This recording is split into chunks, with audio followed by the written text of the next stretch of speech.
Cécile Masson, welcome. You are part of the Yin Center Conference. You are a presenter at the conference coming up April 1st through 3rd, 2022.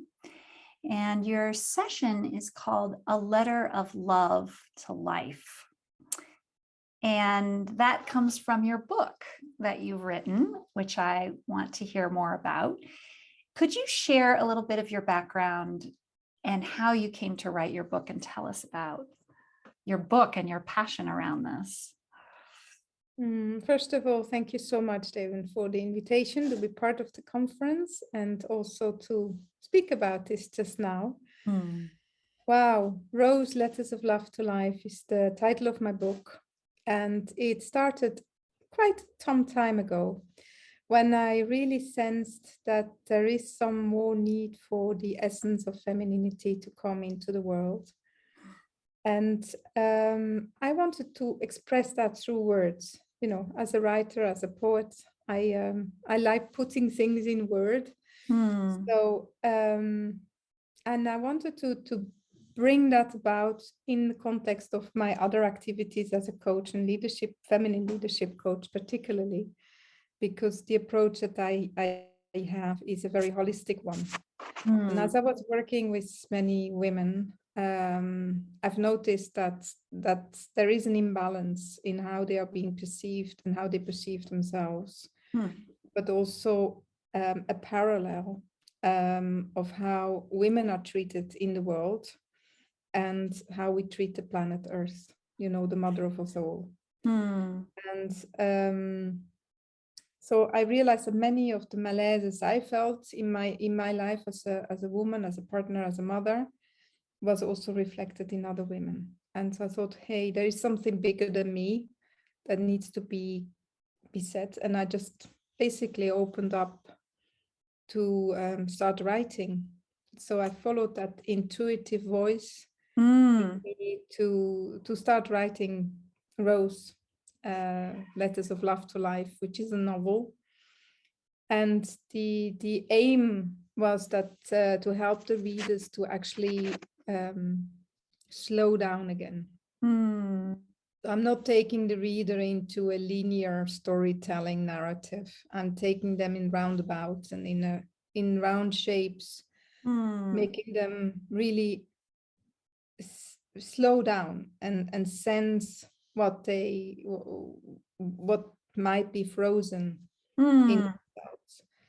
Because as a polyglot, I love language, but I'm also realizing that language that is not experienced in the somatic is very, very cold. And as I was writing, I really wanted to invite the reader to come back and make sense of their own sensing. And I'm using the word sensing consciously rather than feeling, because sensing is, in my opinion, in my way of looking at that word, is more subtle. It's not the touch of, you know, just a touch of another person or whatever, but it's really the sensing into yourself, first of all. And so how you perceive your own body, how you perceive that inner voice that is there present, but sometimes is being crushed because there's so much background noise in our daily life, with organizing family life and work. But really about the inner sensing, but also sensing the atmosphere in a room. So listening to that intuitive voice that tells you this is an okay place for me to open myself or not. And writing helped me personally as well to open more up what I was actually experiencing, but also inviting the reader to open up and start to make sense of their own sensing. And some readers, they just eat the book and read it in one go, and others find it quite hard going because certain things have been frozen for quite a while. Wow. So, And Rose, Letters of Love to Life, is about a woman at the end of her life, looking back and with this incredible wisdom and perspective and sensitivity. Can you say a little bit more about how the book is, what the book is about, how it's structured, and who this character is? And I'm also curious, did she just, you said you started writing intuitively. Did she come into your awareness before, did she lead you into the writing? Did she come later? I'm just so curious about that. Well, when you start writing anything, you start with an empty page. And at some point, her name came up, Rose. And then I started to think, hey, I'm not even sure if I started to think. I just started to shape her character as we do. So the whole novel is based on letters she's writing to her ex-lover, with whom she had a relationship for 10 years. And her her husband, actually, he was very ill. And at some point she needed to look after her husband that had cheated her many hundreds of times. So she felt free to have actually a lover. So let's put that straight into the room. But it's about her looking back, writing to him. So the reader reads her letters. And there's another story interwoven, but I'm not going to tell too much about that. And in that letter, she really looks back. And the idea for her at some point came up that the wisdom that came to me is not the wisdom of a 40-year-old, but it's the wisdom that was given to me through many, many conversations that I had with women leaders that are, some of them, at least European women leaders, and some of them are also Americans, but also my own lineage, the wisdom of the feminine in my own lineage, that I've been given as I grew up in the Swiss mountains, and the connection with nature when I was a small girl. So some of that wisdom is woven into it, but it's not autobiographic at all. It's just like, it's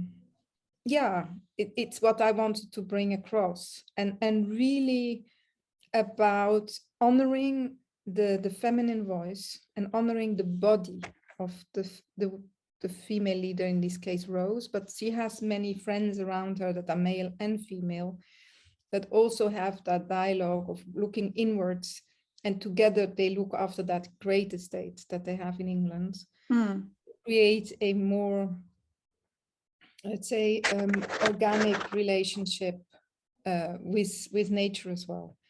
And she did that intuitively, but I think it's important for us to acknowledge that in, she's now 84, she would be now 94 if I look back when we started writing it.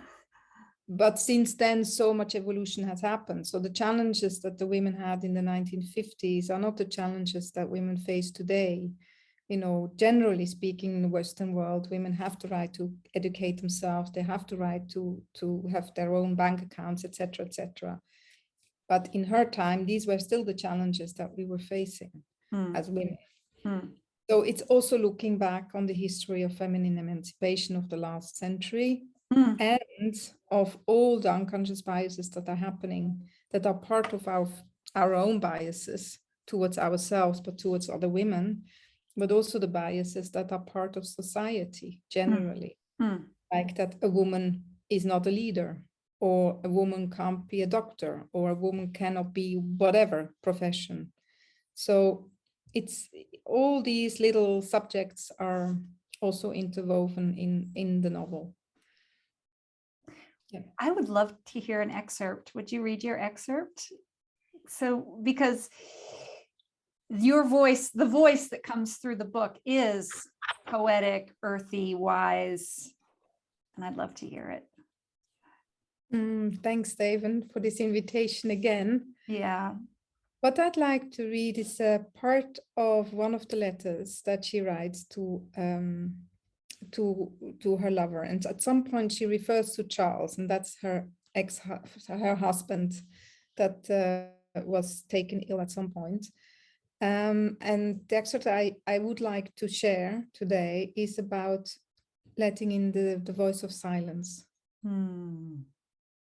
So I write in the I form, but obviously it's Rose that is part of this.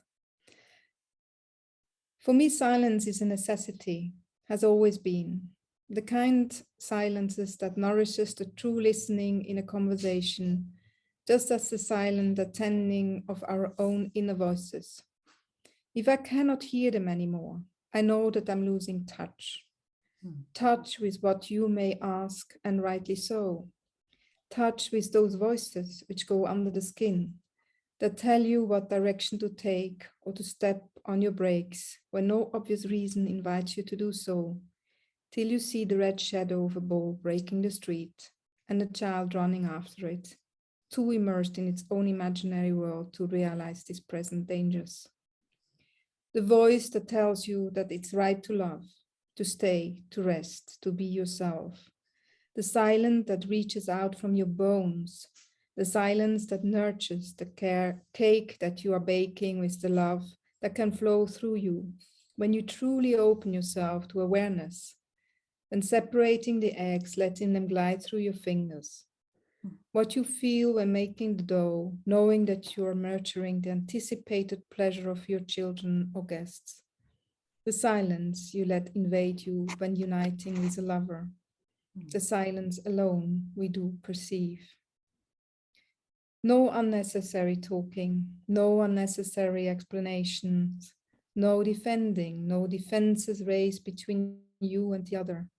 We have shared some moments like that, where silence took over and our inner worlds melted together to be one in sound and breath and rhythm. Silence is the gateway to the heart and the essence of our being. In these moments of unison, when we can forget our own loneliness, when we connect to something bigger than ourselves, when we know that if we would die this very moment, it would be fine. The silence of appreciation of the moment when a butterfly or dragonfly lets you witness its drinking of the nectar, when you may witness the birth of a human being or the last expiration of a dear one. Silence was the place I retired to when Charles was born. I used to go for walks on my own. In the beginning, my mind was spinning, conversations to be held rushed through my mind, past ones too. I made lists of things to do, of people to meet and shopping lists, but often I observed after a while that this inner chatter ceased step after step, and other richer voices emerged with a different tonality and depth. These are the voices I'm talking about. Some hum like bumblebees do, making one's organs vibrate from within in response. Some others are light as a silk thread you have to follow to find a way out of the labyrinth of daily chatter. So those that sometimes pollutes that space. Some come with a face, a space, a place you never seen nor been to, yet looks familiar. Some just take you home through the highest grasses of solitude to find a pond where you can rest. The voices of true silence are the spirit of earth, rich, colorful, and mighty. Let them in, and your life will never be the same again.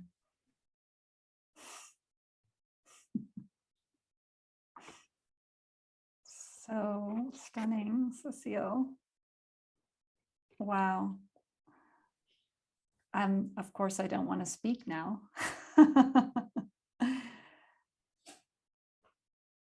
So immediately transports us into the body, into those silences, into subtlety and sensitivity. And that incredible scope that you're describing is all there. Thank you. You're more than welcome.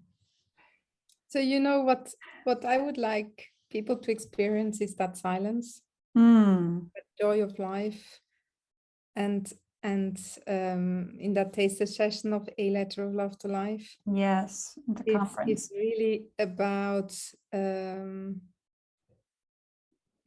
inviting that silence in again to actually own your own narrative and be transported into what it means to be alive and how close nature is you know, even if in the biggest, busiest city in the world, nature is very, very close by. Well, it's in ourselves. We are nature. Exactly. Beautiful. Well, I am so looking forward to you sharing that at the conference and to people having that experience with you. And we're coming to the end of our time, but I did want to just hear a little bit about you've created a program and you're creating a community around Rose Letters of Love to Life and everything that you've just described. Can you say a little bit about that before we end our conversation? So what is happening is that once I've written the book, people obviously started reading it. And some of them said, Rose is more than a book, it will be a movement. And that was 2-3 years ago. And I thought, I'm not the kind of person, activistic person that creates a movement. And yet I thought, okay, I'm happy because I'm a coach and I'm a facilitator. I'm happy to develop a program. So that's what I did in 2020 and 2021. I created a Letter of Love to Life, which will be also presented at your Yin conference. And there is a community of people that have already participated that is slowly but surely expanding, and you included. So, and it's beautiful to see that you're already connecting independently of me with other people. That's the whole point, isn't it? Is to really be in that space of co-creation. Yeah. And the other community, which is only just starting, and I'm so happy and proud that you are part of that. Oh, thank you. Is the Garden of Rose. And that is a community of like-minded spirits and sensitive women leaders that want to bring more of the yin energy into the world. And that can be men and women that really want to reconnect participants of their program and their offerings to that love that is around us. To nature, to experiencing their own wisdom as well. And all the participants, all the contributors to the Garden of Rose will do that in a different way, because I don't believe that one of us has the truth. There are so many different ways of unfolding life. So the Garden of Rose is a space where that will show itself with time. And yeah. Just like a garden. It's like a garden. The garden is the perfect frame, the perfect metaphor container for this. Yeah. And somebody said to me yesterday, very, very rightly so, that at the edge of the garden, there is also that wild part that connects to the wilder nature around it. So the Garden of Rose is a container, yes. And I hope it will be a nourishing place for many, many visitors. Oh, thank you. Yes.